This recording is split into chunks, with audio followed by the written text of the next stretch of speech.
కానీ మరి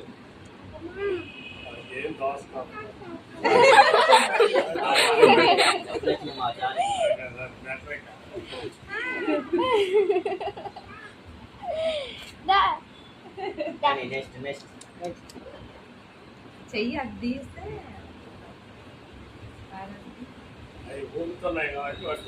అన్నగా ఎక్కడైనా రెప్పరెప్పలు ఆడుతూ ఉంటాయి. ఏ పిల్లలైనా అయ్యే పడతారు పోయి.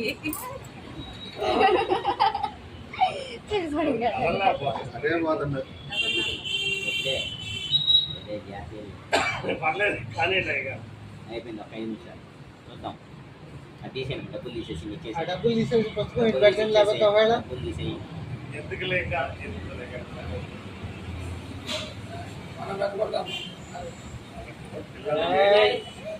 అయిపోయింది కానీ